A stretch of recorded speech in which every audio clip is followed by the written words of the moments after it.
Hi there, welcome to my channel. I'm Kirk, and today I'm publishing this video on the anniversary of the worst domestic terrorism event ever on US soil. What does it mean when the real monster lurks not beyond our borders, but within our neighborhoods? How does a community recover from a devastating act of terror triggered by one of their own, not a distant foe? How do we comprehend the actions of a fellow citizen turned domestic terrorist? This is the chilling narrative we must grapple with as we explore the story of Timothy McVeigh and the April 19, 1995 Oklahoma City bombing. What drove McVeigh to perpetrate one of the most destructive acts of homegrown terrorism in American history? The answer lies in the roots of his growing disillusionment with the federal government. After serving in the U.S. Army, McVeigh bore witness two turning points in his radicalization: the Ruby Ridge standoff and the Waco siege. How did these events shape his warped worldview? In 1992, Ruby Ridge, Idaho, was the site of an 11-day siege, where a deadly encounter between the Weaver family and federal agents resulted in the death of a U.S. Marshal and two of the Weavers. Less than a year later, the nation watched in horror as the confrontation between the Branch Davidians' religious sect and federal authorities escalated on April 19th into a major military-style operation in Waco, Texas, culminating in a fiery blaze that claimed 76 lives. These events cemented in McVeigh's mind the image of the government as a tyrannical oppressor. But was this belief justified? Or was it a gross misinterpretation of the events? This narrative of state oppression resonated with the far-right militia movement, a breeding ground for radical ideologies that harbored deep suspicions of federal authorities while advocating for gun rights and sovereign citizenship. McVeigh seamlessly integrated into this community, his convictions further fueled by extremist literature, specifically the Turner Diaries, a dystopian novel that envisages a violent revolution against the federal government. This narrative steeped in extremism provided a dangerous blueprint for the Oklahoma City bombing.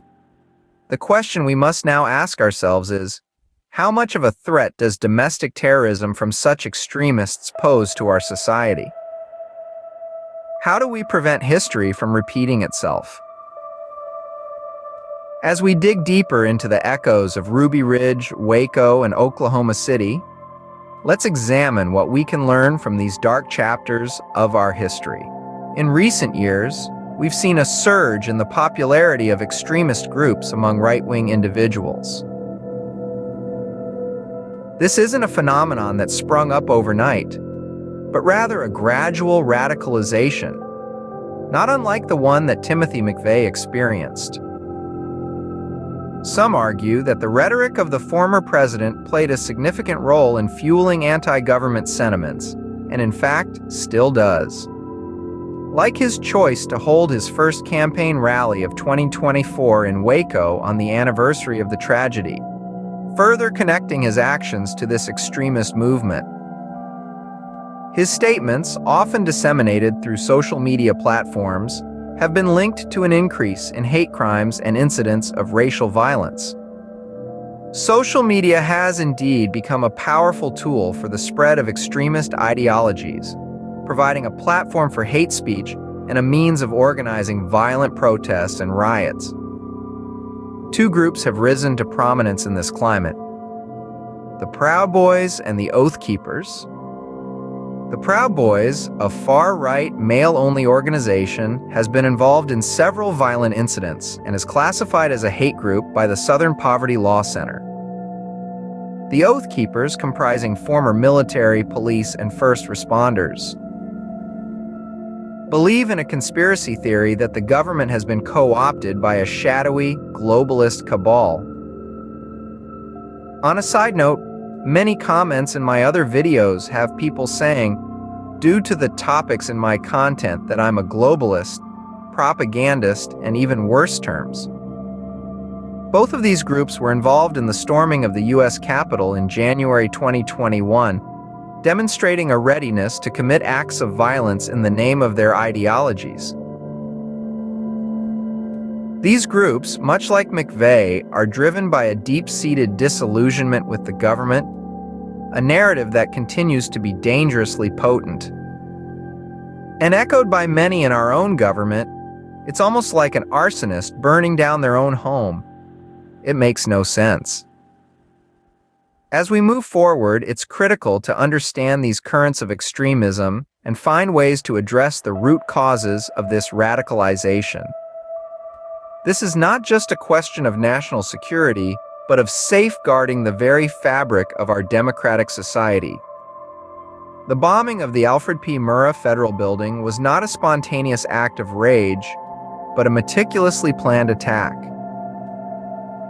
McVeigh targeted the building for its symbolic significance, intending to strike a blow against what he perceived as a tyrannical authority.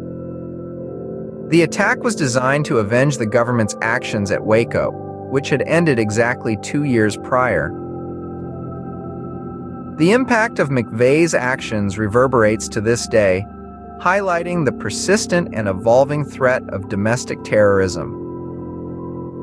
Today, the landscape of domestic terrorism is broad and diverse, encompassing a range of ideologies.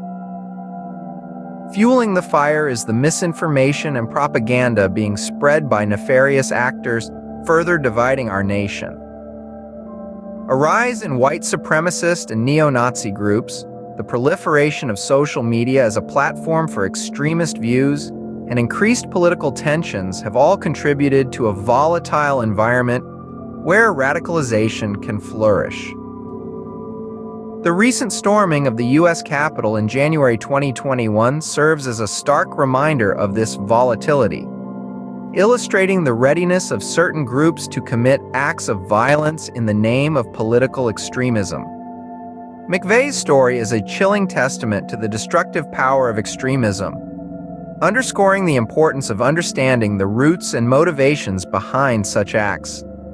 The challenge of combating domestic terrorism is complex and multifaceted, requiring a focus on addressing the underlying issues that fuel radicalization, enhancing community engagement, and improving the monitoring of extremist groups.